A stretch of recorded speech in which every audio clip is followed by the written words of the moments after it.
in order to reopen the government, in order to enact a spending agreement that actually meets the needs of the American people, and to address the Republican health care crisis that is devastating people from all across the country. House Republicans canceled votes last week, canceled votes this week, and now they've canceled votes next week. They're running scared. They don't know what to do. They're unwilling to address the crisis that they've created, largest cut to Medicaid in American history. Hospitals, nursing homes, community-based health centers all across the country closing because of what Republicans did in their one big ugly bill. And now they are refusing to extend the Affordable Care Act tax credits, which means tens of millions of Americans are going to experience dramatically increased premiums, copays, and deductibles, paying thousands of dollars per year more for their health insurance, which they will not be able to afford. Leader Jeffries, just to follow up, a minute ago you said, you guys are there ready to meet anytime, anywhere. You're willing to go back to the White House. You and Senate Minority Leader Chuck Schumer did go to the White House with Johnson and the Senate Majority Leader Thune to meet with the president. I'm just wondering, when you were in that meeting, did you get the sense that President Trump was eager to or would make a deal with you when it comes to at least extending the Obamacare subsidies? Initially, there was an acknowledgement that something needed to happen with respect to addressing the health care of the American people. Now, Republicans didn't accept the blame for the crisis that they have visited on everyday Americans, and we were very clear. This is a Republican-created crisis, but there was some acknowledgement that there was a need to deal with the issue around the Affordable Care Act tax credits in some way, shape, or form. Now, the Republicans in that meeting suggested that they had all the time in the world to do something and that they didn't need to act now. And our view was that open enrollment starts on November 1st, and notices are going out right now to people all across the country, indicating that their health insurance costs are about to skyrocket in ways that will make things unaffordable for them to be able to even go see a doctor when they need one for themselves, their children, and their family. That's why our position has been clear from the very beginning, House and Senate Democrats holding strong, that we need to address this Republican health care crisis, and we need to do it with the fierce urgency of now. Leader Jeffries, I want to ask you about a refrain that we have heard from Republicans over these past few weeks, that the premiums and that the premiums go to people who are making between $130,000 and $600,000, and that at the end of the day, that $600K is just too high of a number. Now, look, I have heard from people who are worried and have already heard from their insurance companies about who make very minimal income and are worried about losing their health care. But what about those families who are making $600,000? I mean, do you agree with some of these Republicans that that max should come down a little bit? Is this a handout to insurance companies? Well, that's a stone cold lie that Republicans have been telling, and it's belied by the facts. 93% of the people who benefit from the Affordable Care Act tax credits make $63,000 or less, right? Those are working class Americans, everyday Americans, and middle class Americans. For instance, a couple that makes about $88,000 per year and currently receives Affordable Care Act tax credits, their health insurance is $8,000 a year. That's already too high, but they can at least afford it barely as a result of the Affordable Care Act tax credits. If they go away, those tax credits, that same couple, which makes $88,000 a year, would have to pay $24,000 for health insurance. They can't afford that. That will medically bankrupt them. Those are the type of people who we are working hard to protect their health care. But, Leader, that might be the average, but that doesn't mean that people who make up to $600,000 a year, that those families who make that kind of money aren't eligible to receive these premiums. No, it's not the average. It's the overwhelming majority. When you're talking about 93% of the people, but do you think that do you think Democrats could still negotiate to potentially come down on that maximum? Well, what we've said is that we're open to evaluate anything that is presented in good faith in terms of adjustments that may be proposed, potentially that come out of the Senate in a bipartisan way. The challenge that we have in the House is that Mike Johnson has basically made clear we have no interest in doing anything about the health care of the American people. In fact, in that White House meeting, he said that health care is extraneous. No, health care is not extraneous, I pointed out in that White House meeting. It's central to the well-being of everyday Americans. That's why Democrats have raised it as an issue that needs to be addressed.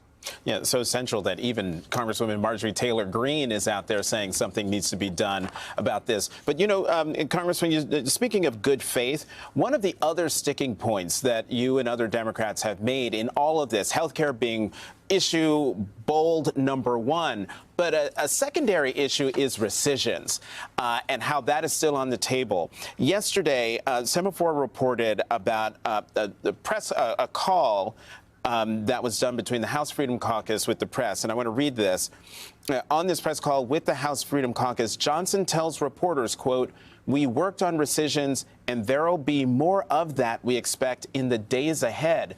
Leader Jeffries, how can you negotiate with anyone who might agree with you on something on Monday, and then by Monday afternoon, once it's all firm and signed and official, it gives the White House the ability to snatch it all back? It is now day 11 of the government shutdown, and the White House has followed through on its mass layoffs threat, with notices going out to more than 4,000 government workers.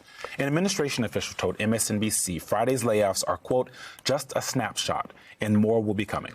President Trump said the administration intentionally moved to lay off, quote, "people that the Democrats want." And it will be Democrat-oriented because we figure, they started this thing, so they should be Democrat-oriented. It'll be a lot, and we'll announce the numbers over the next couple of days, but it'll be a lot of people. Not sure what a Democrat looks like as a public servant, but here we go. At least 9 agencies are affected by the layoffs: the Department of Interior, Homeland Security, Treasury, the EPA, Commerce, Education, Energy, Health and Human Services, and Housing and Urban Development. It comes as cracks are emerging among congressional Republicans about their strategy. House Speaker Mike Johnson canceled votes for another week, and senators left town after a series of failed votes, meaning the shutdown will drag into a second week. The Republican inaction also increases the likelihood members of the military will miss their next paycheck on October 15th. Earlier this week, the speaker took viewer calls on C-SPAN and was confronted by a Republican military mom about his choice to potentially deprive military families of their pay. I'm begging you to pass this legislation. My kids could die. We don't have the credit because of the medical bills that I have to pay regularly. You could stop this. Every single Republican but 2 voted to keep the government open so that your paycheck can flow. Every Democrat in the House, except for 1, voted to close it. The Democrats are the ones that are preventing you from getting a check. And the Republicans are the ones that have left town. Joining us now, MSNBC congressional reporter Michael Schnell, MSNBC senior White House correspondent Vaughn Hilliard is back with us. You and on Thursday, Michael, all the days run together now. You guys wrote a story. A private GOP call reveals early fissures over Mike Johnson's shutdown strategy. I'm going to read a quote here. "I think we're going to get to a point where it's damaging to continue to keep the House out of session." This is from one of the Republicans telling other Republicans on this call. "I think we've gotten to that point."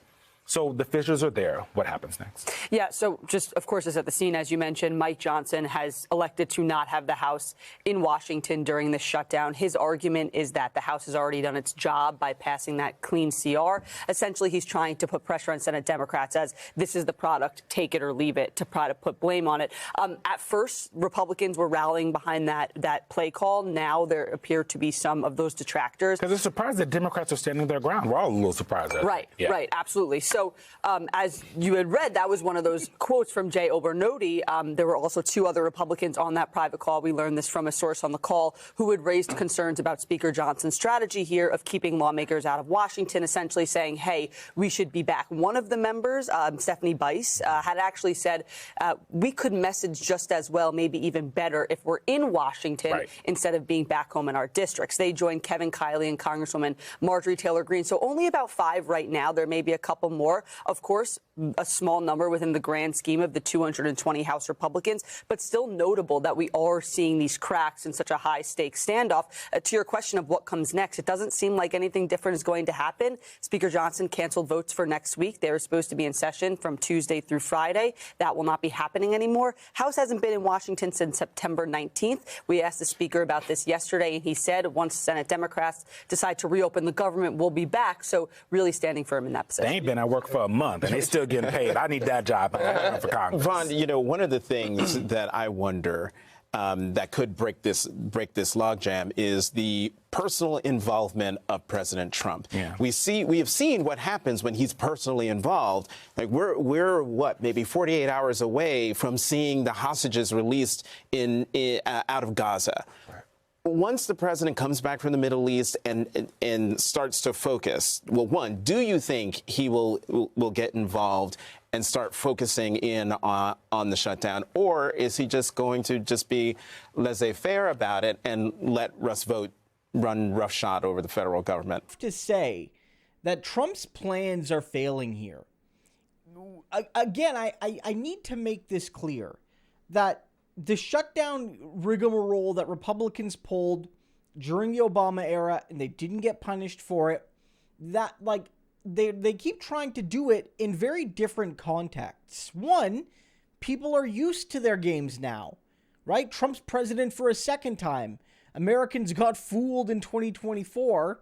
Again, dumb decision by the country, I gotta be honest, right? But they're already angry at him again. Like, there are, like, any chance they're already as angry at him now as even more than in the first term now. And so they don't trust him. They don't trust the GOP. Further, the Republicans are in control here. They control all three branches. When Obama was president, at least, he was president. The Democrats had the Senate. But if you remember that shutdown, the Republicans had the House. It was split government. And so there really was this whole thing, like, who's at fault? The Republicans clearly were, if you were paying attention. But, you know, the Democrats did have 2/3 of the government. And Obama was the most famous man in the world, so if something is happening, you tend to blame the famous guy, right? You could see that, right?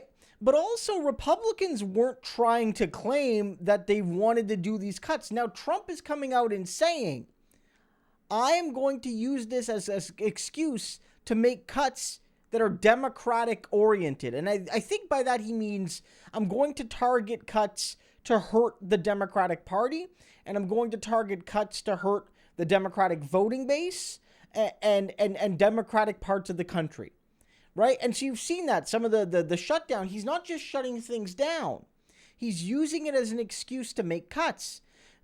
That might help the GOP's project of evil, but it disproves the MAGA Mike Johnson claim that the shutdown is the Democrats' fault. If Republicans are using it as part of a deliberate strategy to weaken their opponents and to weaken the parts of the country that don't vote for Trump and don't vote for the GOP generally, then you've just proven that this is not an accident and it's not caused by the Democrats. It's caused by you, and you are purposely creating, it's like what Naomi Klein called disaster capitalism, right? You're purposely creating a crisis so that you can go in and muck it all up to help your buddies. And we all see it.